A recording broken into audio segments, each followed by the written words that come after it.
드디어 토종 에이스가 돌아왔습니다.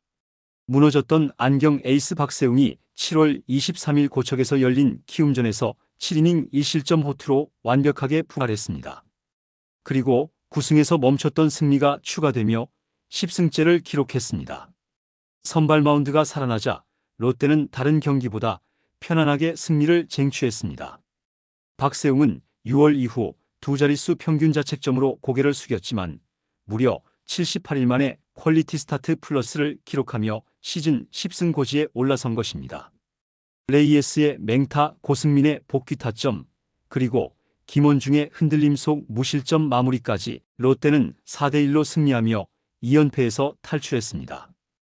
일단 박세웅의 안정감이 바로 후반기 반전의 시동인데요. 지금부터 경기를 분석하고 박세웅과 롯데의 후반기 전망을 살펴보겠습니다. 구독과 좋아요는 영상 제작에 큰 힘이 됩니다. 박세웅은 2025 시즌 전반기 내내 롯데의 토종 에이스라는 별명에 어울리지 않는 모습을 보여왔습니다. 6월부터 이어진 경기력 저하와 평균 자책점 두 자릿수 기록은 팬들에게 실망감을 안기기 충분했죠. 한때 로테이션에서 빼야 한다는 비판까지 나올 정도로 위기의 연속이었습니다. 그러나 7월 23일 키움전은 달랐습니다. 고척돔이라는 낯선 원정 구장에서 그는 7이닝 95구, 6피안타, 6탈삼진, 1실점이라는 호투를 펼치며 부활을 알렸습니다. 가장 눈에 띄는 건 제구와 멘탈의 회복이었습니다. 전반기 박세웅은 제구 난조로 인해 불필요한 볼넷을 허용하며 스스로 무너지는 장면이 많았지만 이날은 단 하나의 사사구만 허용하며 위기관리 능력을 입증했습니다. 특히 3회 말 어준서의 장타성 타구를 황성빈이 다이빙 캐치로 잡아낸 이후 흔들림 없이 이닝을 마무리하며 리듬을 완전히 회복한 모습이었습니다. 또한 박세웅은 이날 경기에서 포심 패스트볼의 평균 구속이 146km 이상을 꾸준히 유지하며 하영민과의 토종 에이스 맞대결에서 전혀 밀리지 않았습니다. 변화구 제구 또한 안정적이었으며 특히 좌타자 상대 슬라이더의 궤적이 살아나면서 헛스윙 유도를 잘 해냈습니다. 이를 통해 삼진을 6개나 잡아내며 타자들과 정면 승부를 피하지 않는 공격적인 투구를 보여줬죠. 이날 가장 인상 깊은 장면 중 하나는 7회 말 2-2루 상황에서 1타점 적시타를 맞고 실점을 한 뒤에도 흔들림 없이 어준서를 삼진으로 돌려세우고 이닝을 마무리한 장면입니다. 최근 부진한 상황이었다면 실점 이후 흔들렸을 상황이지만 이날 박세웅은 완전히 달라진 집중력과 자신감을 보여주었습니다. 박세웅의 부활은 단순히 1승 이상의 의미를 가집니다. 현재 롯데의 가장 큰 약점이 바로 선발 마운드이기 때문에 박세웅의 부활은 롯데의 부활을 의미하는데요. 특히 롯데는 7월 들어 타선의 기복이 심했기에 선발이 길게 끌어주는 경기가 절실한 상황이었고 박세웅이 그 기대에 완벽히 부응한 것입니다. 결과적으로 이 한 경기는 박세웅의 커리어 측면에서도 중요하지만 롯데 구단 전체에 이제 믿고 맡길 수 있는 선발 한 축이 살아났다는 확신을 심어준 경기였습니다. 앞으로의 일정에서 박세웅이 다시 안정적인 투구를 보여준다면 롯데는 후반기 2위 싸움에서 상당한 경쟁력을 갖출 수 있습니다. 이번 경기에서 박세웅의 부활이 투수진의 희망을 밝혔다면 고승민과 레이에스의 맹타는 타선의 반등 가능성을 보여준 결정적인 신호였습니다. 롯데는 올스타 브레이크 전까지 한동안 답답한 공격으로 골머리를 앓아야 했습니다.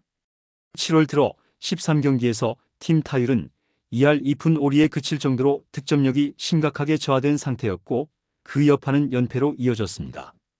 그러나 키움전에서는 고승민과 레이에스가 정확히 필요한 순간에 타점을 만들어냈고 이는 경기 전체 흐름을 바꾸는 결정적 계기가 되었습니다. 고승민은 내복사근 부상에서 복귀한 지 하루 만에 1군 출전 명단에 이름을 올렸고 3타수 2안타 1타점 1볼넷이라는 완벽에 가까운 성적표를 남겼습니다. 특히 5회 초 이사후 팀이 다시 기회를 날릴 수 있었던 순간에 쳐낸 우전 적시타는 경기 분위기를 단숨에 가져오는 한 방이었습니다. 고승민의 장점은 타구 방향이 넓고 찬스에 강하다는 점입니다. 번트 플레이도 능숙하고 주루 센스도 뛰어나 클러치 상황에서 다양한 방식으로 득점을 만들어낼 수 있는 자원이죠. 이날 경기에서도 그는 이루타성 타구를 의식한 빠른 1루 통과, 스피드, 볼넷을 골라내는 선구안까지 공수주 3박자가 고르게 돌아왔다는 점을 보여주었습니다. 롯데 타선의 하위 타순이 여전히 불안한 지금 고승민이 상위 타순에서 안정적인 테이블 세터 역할을 수행해준다면 득점 생산력은 눈에 띄게 향상될 것입니다. 또한 경기에서 가장 눈에 띄는 선수는 단연 빅터 레이에스였는데요. 4타수 3안타 3타점으로 경기의 해결사 역할을 톡톡히 해냈습니다.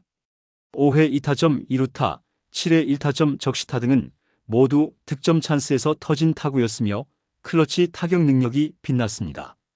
후반기 들어 타격 메커니즘이 안정되면서 중심 타선에서의 존재감이 확연히 커지고 있습니다.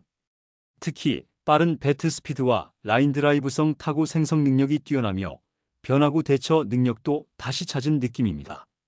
이날 타석에서도 키움 투수들의 커터, 체인지업 등 변화구에 전혀 흔들림 없이 타격 타이밍을 유지했고 3타점 모두 2스트라이크 이후에 기록한 것이라는 점에서 인상적입니다. 롯데 타선이 다득점을 기대하기 힘든 상황에서 이런 결정적인 순간의 한 방은 팀 승리를 좌우하는 핵심 요소입니다. 고승민이 테이블을 깔고 레이에스가 이를 치워주는 그림이 만들어지자 이날 롯데 타선은 단조로운 흐름에서 벗어나 공격 리듬을 찾기 시작했습니다. 물론 전준우와 나승엽 등 일부 선수들은 아직 경기 감각 회복이 필요하지만 중심을 잡아줄 타자 둘이 확실히 돌아온 것만으로도 다음 경기들에서 기대치를 끌어올릴 수 있습니다. 특히 후반기 일정이 빡빡하게 이어지는 상황에서 고승민과 레이에스가 상위 타선에서 꾸준히 활약해준다면 타선의 분위기를 더 끌어올릴 수 있습니다. 롯데의 3위 수성은 물론 2위 추격도 가능한 시나리오가 그려질 수 있죠. 7월 23일 키움전 승리로 롯데는 시즌 49승 42패 3무를 기록하며 단독 3위를 지켰습니다. 2위 LG와의 격차는 여전히 3경기 차.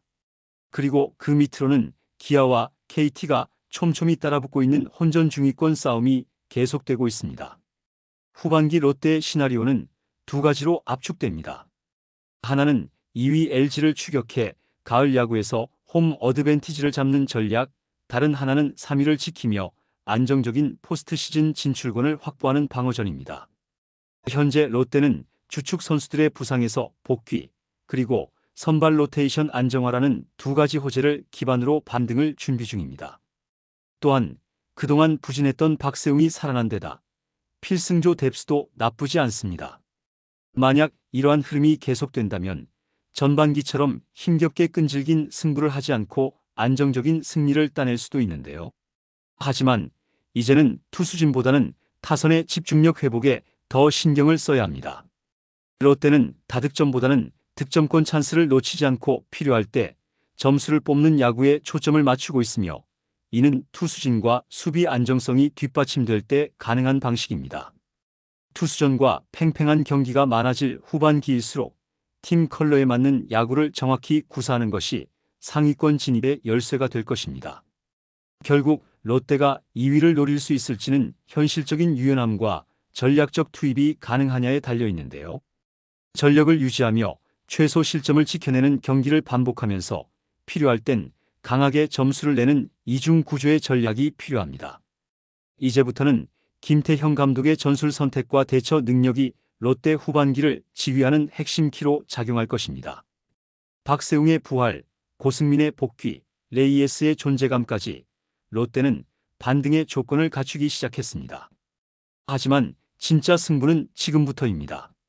후반기 치열한 순위 경쟁 속에서 롯데가 가을 야구의 꿈을 이룰지는 바로 여러분의 응원에 달려 있습니다. 댓글 많이 써주시고 구독과 좋아요 꼭 부탁드립니다. 시청해주셔서 감사합니다.